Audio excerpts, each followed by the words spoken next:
पहला पाठ उत्पत्ति ग्रंथ अध्याय 14 पद संख्याएं 18 से 20 तक। सालेम का राजा मेल्किसेदेक रोटी और अंगूरी ले आया। वह सर्वोच्च का याजक था। उसने उससे यह कहते हुए आशीर्वाद दिया, स्वर्ग और पृथ्वी का सृष्टिकर्ता सर्वोच्च ईश्वर अब्राहम को आशीर्वाद प्रदान करे। धन्य है सर्वोच्च ईश्वर, जिसने तुम्हारे शत्रुओं को तुम्हारे अधीन कर दिया। अब्राहम ने उससे सब चीज़ों का दशमांश दिया। प्रभु की वाणी।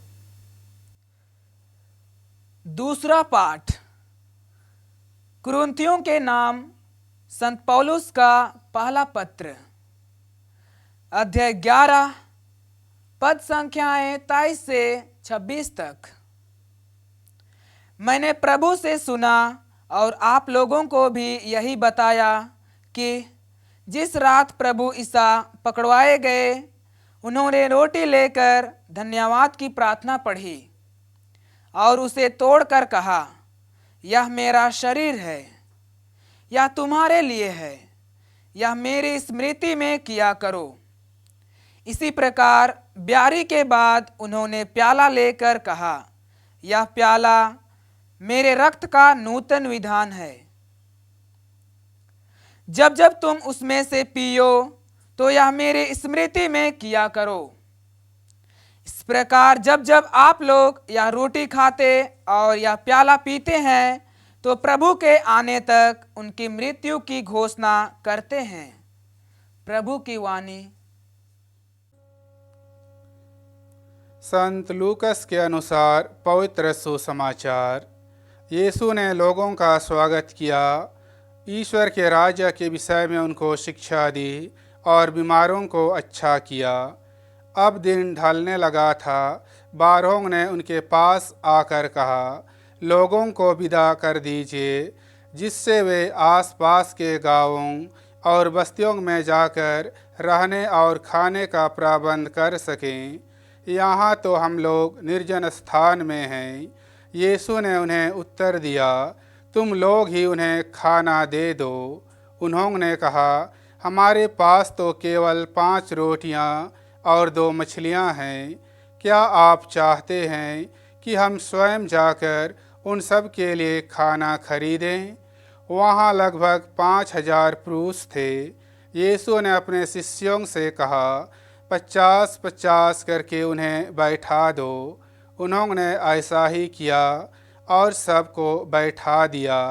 तब यीशु ने वे 5 रोटियां और 2 मछलियां ले ली, स्वर्ग की ओर आंखें उठाकर उन पर आशीष की प्रार्थना पढ़ी और उन्हें तोड़ तोड़ कर वह अपने शिष्यों को देने लगे, ताकि वे उन्हें लोगों में बांट दें।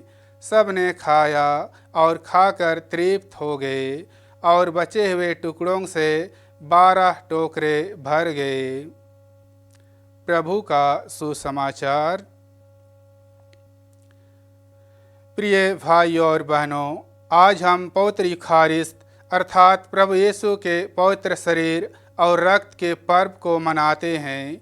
यह पर्व हमें याद दिलाता है कि मिस्सा बलिदान में रोटी और दाखरस के रूप में यीशु स्वयं हमें मिलते हैं। वे सचमुच अपने शरीर और रक्त के रूप में हमारे जीवन में आते हैं। अंतिम भोज में यीशु ने रोटी लेकर कहा, यह मेरा शरीर है, और कटोरा लेकर कहा, यह मेरा रक्त है। और उन्होंने यह भी कहा, तुम यह मेरे स्मरण में किया करो। तब से कलीसिया इस आदेश का पालन करती आ रही है। हर मिस्सा बलिदान में हम यीशु के क्रूस के बलिदान को याद करते हैं और उन्हें सचमुच उनके शरीर और रक्त के रूप में प्राप्त करते हैं। यह केवल प्रतीक नहीं है, यह ईश्वरीय प्रेम का रहस्य है। यीशु हमें अपने आप को पूर्ण रूप में देते हैं ताकि वे हमारे साथ एक हो सकें। जैसे भोजन हमारे शरीर का हिस्सा बनता है, वैसे ही यूखारिस्ट हमें यीशु के साथ और गहराई से जोड़ता है। यूखारिस्ट हमारी आत्मा के लिए भोजन है।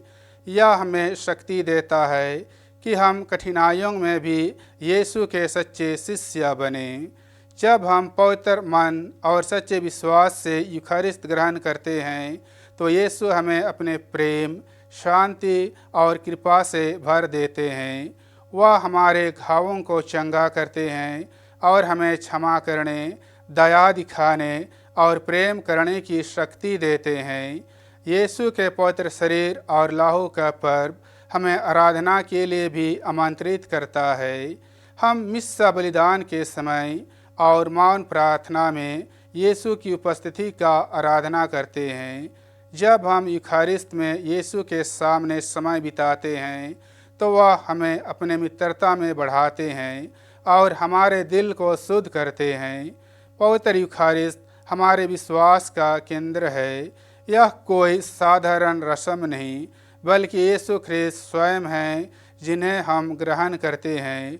वह बड़ी सादगी से रोटी और दाखरस के रूप में हमारे पास आते हैं ताकि हमें जीवन और अनंत प्रेम में सहभागी बना सकें। इसलिए आइए हम आज इस महान दिन में ईश्वरीय प्रेम के रहस्य को समझें और इस प्रेम में अपना जीवन जीने का प्रयत्न करें। आमीन।